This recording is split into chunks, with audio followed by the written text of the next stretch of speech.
bakunzi b'ikiganiro cy'ijambo ry'umunsi, ndabaramukije mbifuriza amahoro ya Kristo Yesu ngo aganze imitima yanyu. Haleluya. Ndanezerewe cyane guhagarara imbere yanyu kugira ngo ndabaganirize ijambo rigufi cyane, kandi ndabasaba ikintu kimwe bavandimwe, so twimenyereza kumviriza ijambo ry'Imana no kuryatura ku buzima bwacu. Ni ikintu gikomeye, imbuto itabora, niko Petero yavuze. Yesayi we yaravuze ijambo ryiza, kurya imvura na sherege bigo bigatosa isi ntibisubireyo, ngo niko n'ijambo yarongeze ritazosubirayo ridashikanye ico yaritumye. Ijambo riri ku gikorwa. Uyu munsi wa none ndashaka kubaganiriza ijambo rigufi ku mutima wanje rivuga ngo Imana yibuke ineza yawe. Imana yibuke ineza yawe. Ndashaka kuvuga ukuntu Dawidi yibutse ineza ya Yonatani. Dusome igitabo cya Samweli wa kabiri igice cy'icenda umurongo wa mbere. Tumanuka iyo mirongo mikeya. Bukeye Dawidi arabaza ati, mbega hari agasigarira mu nzu ya Sawuli kuba kakiriho kugira ngo ndamugirire neza ku bwa Yonatani, kugira ngo ndamugirire neza. Dawidi yibutse neza ya Yonatani. Haleluya. Muvandimwe, kora neza mu buzima bwawe, ugwana ukora neza, ugwana ubibi neza,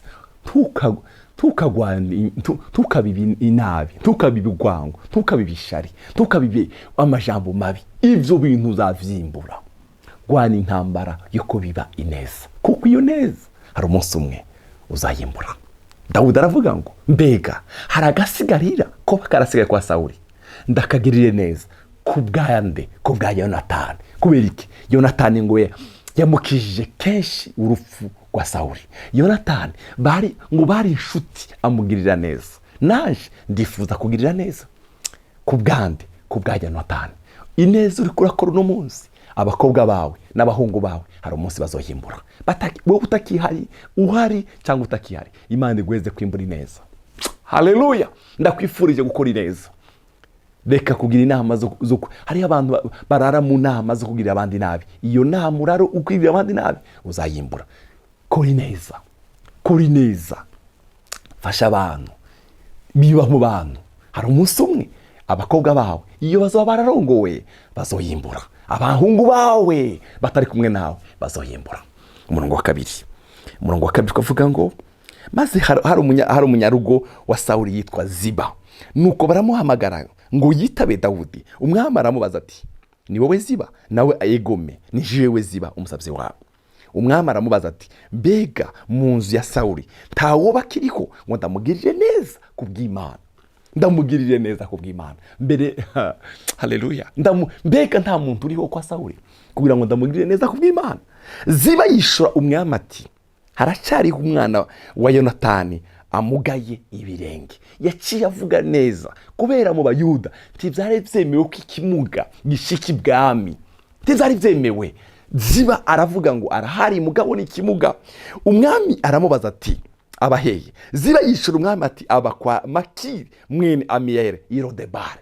Iyo Irodebari niyo yaratuye. Ineza y'Imana yamukuye Irodebari. Ineza ya Yonatani niyo yakuye Mefibosheti Irodebari. Iyo kwa Makiri, iyo Irodebari, iyo ruguru mu sozaho nihariye. Ineza ya Yonatani imukurayo. Ineza yawe hari umunsi izokura biwawe Irodebari, hari umunsi izokura abana mu gacikane, hari umunsi umwe ineza izogarara imbere y'Imana. Hari ibyo urimo gukora bizahagarara imbere y'Imana, ivuga ngo uriya mukozi wanje. Maze umwami Dawidi aratuma baramuzana, bamukuye kwa Makiri mwene Amitayeli Irodebari. Nuko Mefibosheti mwene Yonatani umwuzukuru wa Sawuli arenguka imbere ya Dawidi. Umwuzukuru wa Sawuli arenguka imbere ya Dawidi, akubita ingoro hasi, aramwunamira. Maze Dawidi aravuga ati, Mefibosheti aritaba ati, sabwe.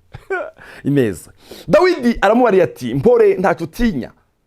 Dawidi abwira Mefibosheti ubwoba bwari bwabaye bwinshi, ntacyo utinya kuko ntazobura kukugirira neza ku bwa Yonatani. Ku bwa Yonatani ntazobura kukugirira neza ku bwa Yonatani. Mana, ndasenga umuntu wese uri kuranumviriza, Imana ikwitura ineza wakoze. Hari umuntu wagaburiye, hari uwo wambitse, hari uwo wafashije, hari uwo wariho inzu. Imana yibuka iyo neza yawe ikwiture. Haleluya. Imana yibuka ineza yawe ikwiture. Kandi reka dusengane nawe, ubwira Imana ngo, Mana yibuka ya neza nakoze. Uzubibutsa Imana, uzuzibwira Imana ikwibutse iyo neza wakoze ku bwa Yonatani. Kandi nzogusubiza amatongo ya sogokuru Sawuli, kandi uzohora urira ku meza yanje na ntaryo. Ukuye ico nzagusubiza amatongo yose ya Sawuli. Ikindi uzova iriya Lodebari, uzozurira ku meza yanje hamwe. Arasubira aramunamira ati mbega jewe umusavyi wawe ninda ndindeshwe uwega ni Mefibosheti nariki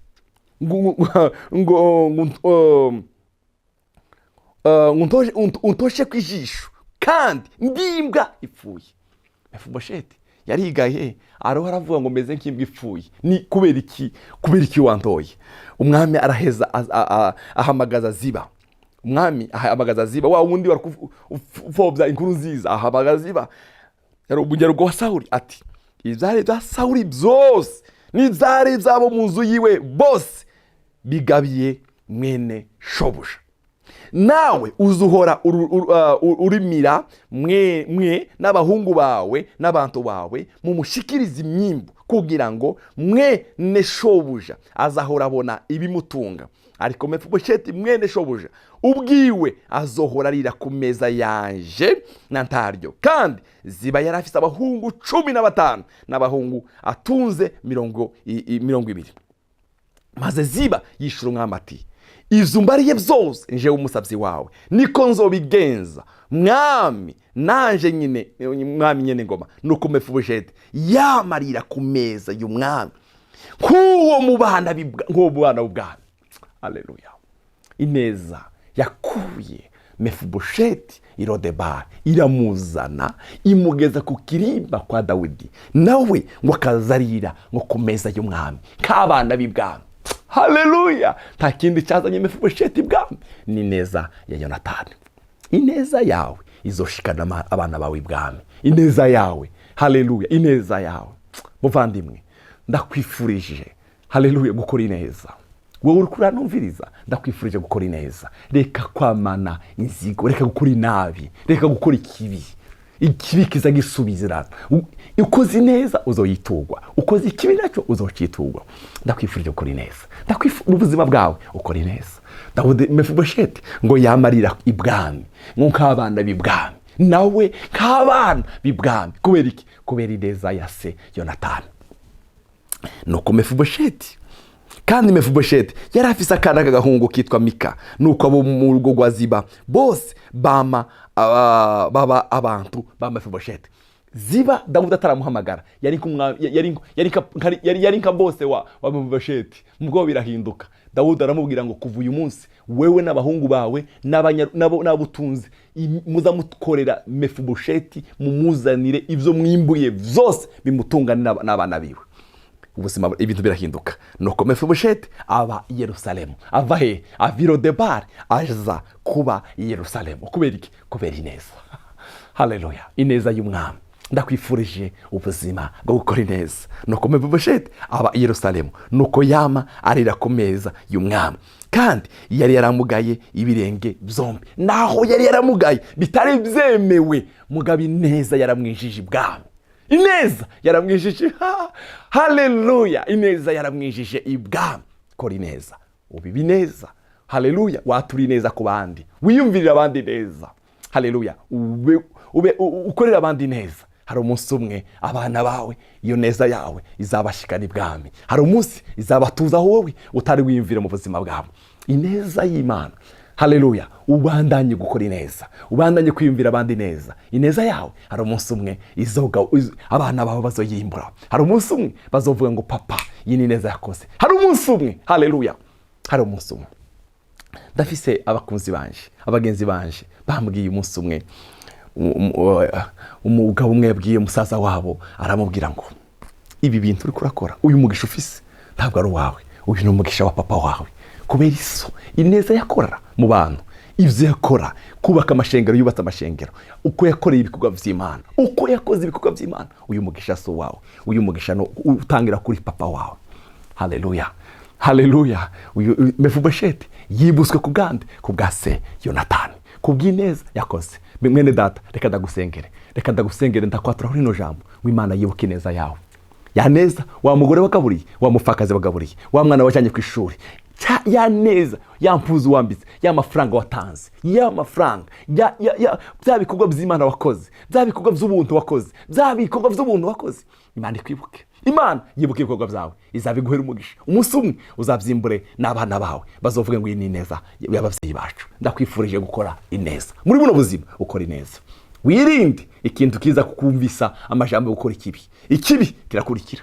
Bene ndabakenda babwire, hari ijambo ryanditse mu gitabo cy'Imigani rivuga ngo arahiriwe abana bagorotse bazosika. Abana bagorotse barahiriwe. Kubera iki? Ababyeyi babo babibamwe ineza. Hari abana bagira isoni zo kuvuga aho bavuka. Kubera iki? Kubera ikibi cy'ababyeyi babo. Ndakwifurije gukora ineza, ndakwifurije gukora ineza. Abana bawe bazohimbura. Data, haleluya, uduhe gukora ineza. Haleluya. Mefibosheti ineza yamukwiro de bari, iramukwiro de bari imugezi Yerusalemu, ngo akazarira ku meza cyo kimwe n'abana b'ibwami atarahavukiye, ngo kubera ineza ya Yonatani. Uduheze gukora ineza mu buzima bwacu, mu buzima bwacu uduhe gukora ineza, uduhe kwiyumvira abandi neza, gukorera abandi. Haleluya. Bibiliya iravuga ngo uvomera abandi nawe azovomerwa. Urakoze mu izina rya Yesu umwami wacu, amen.